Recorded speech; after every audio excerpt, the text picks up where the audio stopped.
es el tema del control del precio de los alquileres. Te pongo en contexto.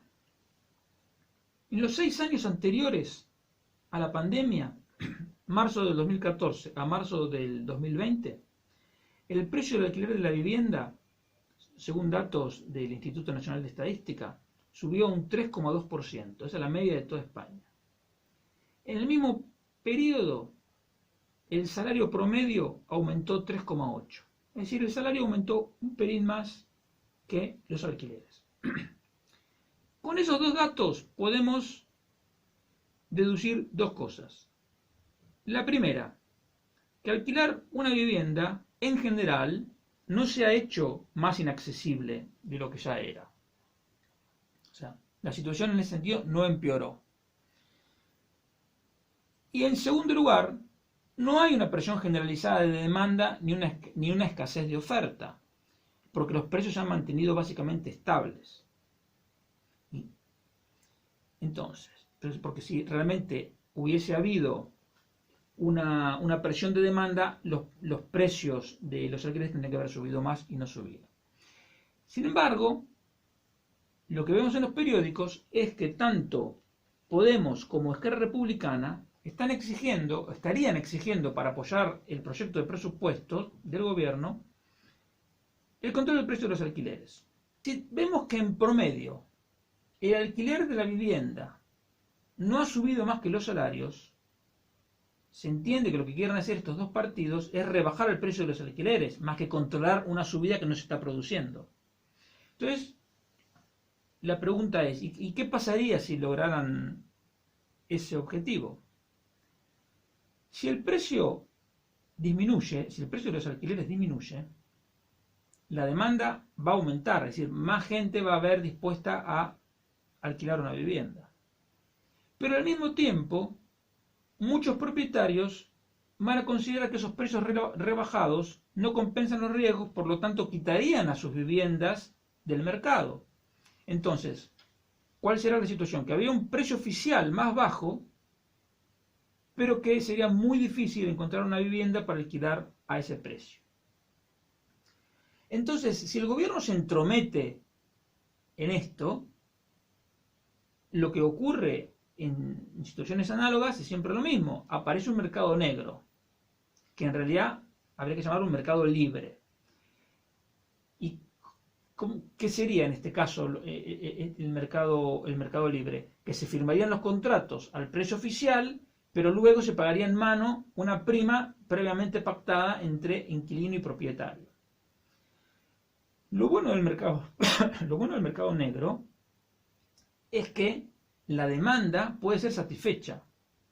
El problema es que, como trabajar en mercado negro conlleva más riesgos, el precio del mercado negro es mayor al que se fijaría libremente según la oferta y la demanda en un mercado completamente libre. Por lo tanto, la paradoja, pero bueno, es una paradoja habitual en las medidas que proponen los socialistas de todos los partidos, es que los que podrán acceder a las viviendas en el mercado negro serán los más adinerados, porque tendrán dinero para pagar esa prima en negro. En cambio, los más pobres, que creían que iban a poder conseguir una vivienda más barata, porque es lo que le había dicho el gobierno, pues no lo conseguirán.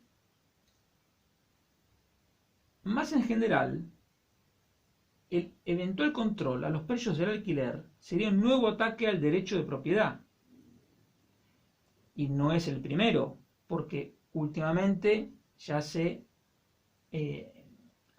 intervinieron los contratos sobre el alquiler de viviendas entre privados. Por ejemplo, se han prohibido temporalmente los desahucios, se prorrogaron por 6 meses los contratos que vencieran, existe la posibilidad de pedir una moratoria o una condonación parcial del alquiler si el arrendador es un gran tenedor, es decir, básicamente un banco o un fondo, etc.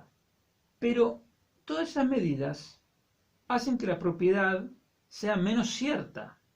Es decir, cuando la propiedad es menos cierta, es decir, cuando el gobierno dispone de los precios del alquiler como si las viviendas fueran suyas, y cuando la seguridad de los contratos se hace endeble porque el gobierno impone su criterio pese a la enorme diversidad de situaciones, ¿cuál puede ser el resultado lógico de todo eso? Y el resultado es que se va a invertir menos en vivienda y más en otros sectores menos intervenidos.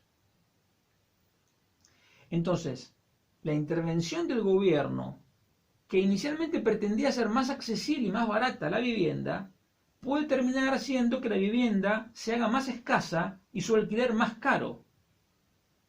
Y entonces, si llegamos a ese punto y el gobierno dice, bueno, hay que regularlo mejor, hay que controlar mejor el precio del alquiler, pues las consecuencias todavía van a ser más graves, porque habrá otra vez menos alquileres, menos inversión y más escasez de viviendas.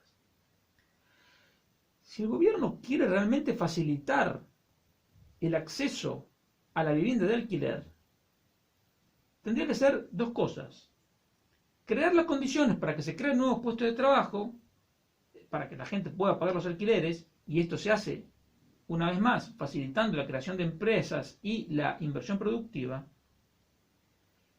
Y por el otro lado, tendría que crear las condiciones para que los dueños no tengan miedo de ofrecer sus propiedades en el mercado. Entonces, así se podría constituir un mercado libre y dinámico de viviendas. Pero ¿qué ocurre? Que el gobierno está haciendo lamentablemente todo lo contrario.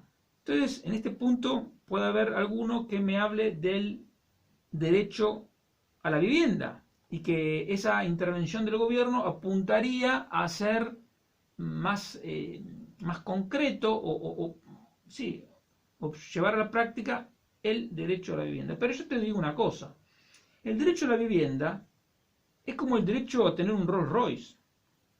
Nadie me puede impedir comprar uno, pero tampoco nadie está obligado a darme un Rolls Royce ni a facilitarme a mí la compra del Rolls Royce.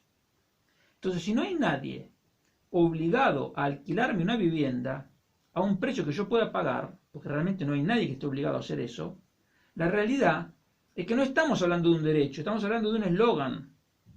El problema es que, como hay gente que se ha llenado la boca hablando de los derechos sociales, les cuesta admitir que se trata de eslóganes.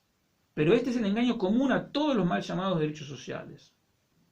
Y si se insiste en intentar concretar ese derecho a la vivienda violando los derechos de los propietarios, los resultados van a ser, como te dije antes, malos para todos, pero sobre todo peores para los inquilinos. No hay magia. Si nosotros queremos más vivienda en alquiler, pues hay que facilitar las cosas a los propietarios, darle seguridad, cobrarle menos impuestos y que la gente pueda conseguir un trabajo y pagar el alquiler. Todo lo demás va a aumentar los problemas y dificultar las soluciones.